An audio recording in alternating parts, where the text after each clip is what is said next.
तो भारत का बजट देश के सामने आ गया है और देखिए, जो कहा जा रहा था कि अमृतकाल का महत्वपूर्ण बजट 2047 विकसित भारत की नींव रखने वाला बजट, इस बजट को विशेषज्ञ किस रूप में देख रहे हैं, इस पर आगे बात करेंगे। लेकिन पहले आप यह समझ लीजिए कि जो नया टैक्स रिजीम है उसके स्लैब में बदलाव किया गया है। सरकार की तरफ से साफ किया गया। वित्त मंत्री ने बताया कि किस तरीके से अब 2/3 जो टैक्स पेयर्स हैं उन्होंने न्यू टैक्स रिजीम को चुना है और ऐसे में ये जो न्यू टैक्स रिजीम, इसी के स्लैब्स में तब्दीली, 0 से 3 लाख तक की आमदनी पर कोई टैक्स नहीं देना पड़ेगा। पहले भी ऐसा ही था। बदलाव कहां पर हुआ है? पहले 3 से 6 लाख तक की आमदनी पर 5% टैक्स देना पड़ता था। अब इसमें 1 लाख की और लिमिट जोड़ दी गई है, मतलब 3 से 7 लाख तक अब आपको 5% टैक्स देना है।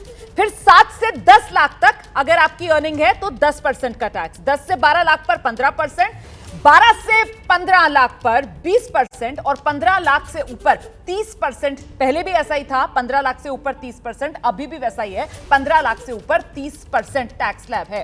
तो ऐसे में फायदा कितना हो रहा है? देखिए, कमाई और अभी टैक्स और नए टैक्स के हिसाब से कितना फायदा हो रहा है आपको। 8 लाख तक की अगर कमाई, और अगर आपने नया टैक्स रिजीम चुना हुआ है, ओल्ड टैक्स रिजीम की बात मैं नहीं कर रही हूं, वहां पर स्लैब्स में कोई तब्दीली नहीं की गई है। ये जो बदलाव किया गया है थोड़ा बहुत कि न्यू टैक्स रिजीम में किया गया है, तो 8 लाख तक की कमाई पर आपको फायदा 7,500 रुपए का हो रहा है। 10 लाख तक की आमदनी पर आपको फायदा जो है वो 10,000 रुपए का हो रहा है और 12 लाख की कमाई पर आप अभी टैक्स दे रहे थे 82,500। ये जो तब्दीली की गई है स्लैब्स में, उसके बाद 68,750 और आपको फायदा जो है वो 13,750 का मिलेगा। सरकार की तरफ से साफ किया गया ना कि 17,500 तक फायदा मिल सकता है इसके तहत। ये जो बदलाव किया गया है तो वो 12 से 15 लाख, इसी तरीके से जो लिमिट है उसको कर दिया गया है 20% और 15 लाख से ऊपर 30%। तो ये नए टैक्स रिजीम के अंदर, स्लैब्स के अंदर जो बदलाव किया गया है, आप इसे किस तरीके से देख रहे हैं राजाराम जी? और ये एक तरीके से पुश देता हुआ नजर आ रहा है कि ओल्ड टैक्स रिजीम अब छोड़नी ही होगी, न्यू टैक्स रिजीम की तरफ ही धीरे धीरे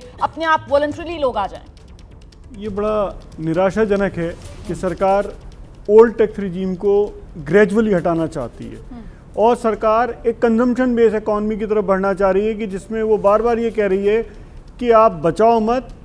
एक पुरानी कहावत थी, उधार लो घी पियो, कुछ इस तरह का कह रही है। ये वैसे भी क्रेडिट कार्ड यूज़ करने वाली जनरेशन है, फ्यूचर में कुछ सेव ही नहीं कर पाएगी अगर इस तरह सारा खर्च करती रहेगी।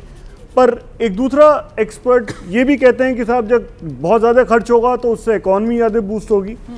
देखिए, प्रपोजल्स जो हैं इस बजट के 2 हिस्सों में बंटते हैं, income tax proposals and GST proposals. ठीक है, तो इनकम टैक्स प्रपोजल उस पर आएंगे, जीएसटी प्रपोजल्स पर बाद में। लेकिन यहाँ पर स्टैंडर्ड डिडक्शन, वो जो लिमिट 50,000 से बढ़ाकर 75,000 की है, वो ओल्ड और न्यू दोनों टैक्स रिजीम के लिए?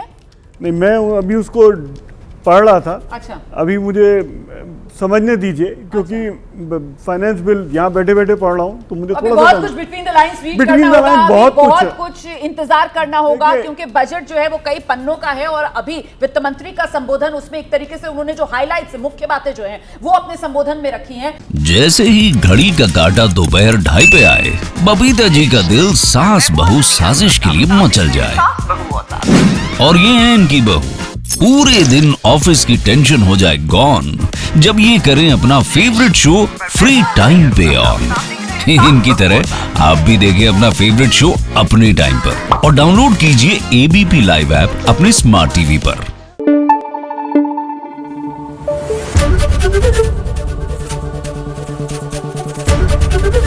एबीपी न्यूज आपको रखे आगे।